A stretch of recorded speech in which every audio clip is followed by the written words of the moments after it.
Shefeed football പീക്കിലേക്ക് ഏവർക്കും സ്വാഗതം. Saudi pro league club Al Nassr അവരുടെ പോർച്ചുഗീസ് പരിശീലകൻ ലൂയിസ് കാസ്ട്രോയെ പുറത്താക്കിയിരുന്നു. ഒരു മേജർ ട്രോഫി എന്ന സ്വപ്നം സഫലമാക്കാൻ ലൂയിസ് കാസ്ട്രോക്കും കഴിഞ്ഞിരുന്നില്ല. അതുകൊണ്ട് തന്നെയാണ് അദ്ദേഹത്തെ പുറത്താക്കുന്നത്. 2020 ശേഷം ഒരു മേജർ ട്രോഫി നേടാൻ അവർക്ക് കഴിഞ്ഞിട്ടില്ല. ഇത്തവണ നമുക്കറിയാം 2024 നടന്ന സൗദി സൂപ്പർ കപ്പ് ഫൈനൽ പോരാട്ടത്തിൽ അൽ ഹിലാലിനോട് പരാജയപ്പെടുന്നു. കഴിഞ്ഞ സീസണിൽ സൗദി പ്രോ ലീഗിൽ 2ാം സ്ഥാനത്താണ് അൽ നാസർ ഫിനിഷ് ചെയ്തത്.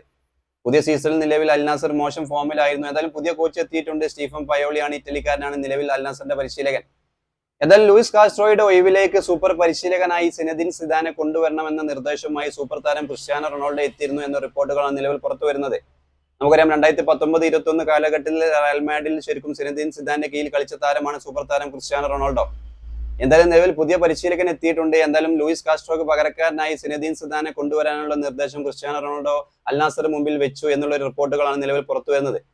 എന്തായാലും നിലവിൽ സിനദിൻ സിദാൻ ഒന്നും എത്തിയിട്ടില്ല. എന്തായാലും ലൂയിസ് പുതിയ പരിശീലകനായി സ്റ്റീഫൻ പയോളിയാണ് എത്തിയിട്ടുള്ളത്. അൽ നാസർ ഒരുപാട് പ്രതീക്ഷയിലാണ്. 2020 ശേഷം ഒരു മേജർ ട്രോഫി സ്റ്റീഫൻ പയോളി കീഴിൽ സ്വന്തമാക്കുക എന്നുള്ള ഒരു ലക്ഷ്യത്തോടു കൂടി തന്നെയാണ് അൽ നാസർ ഇനി വരാനിരിക്കുന്ന മത്സരങ്ങളൊക്കെ നേരിടുന്നത്.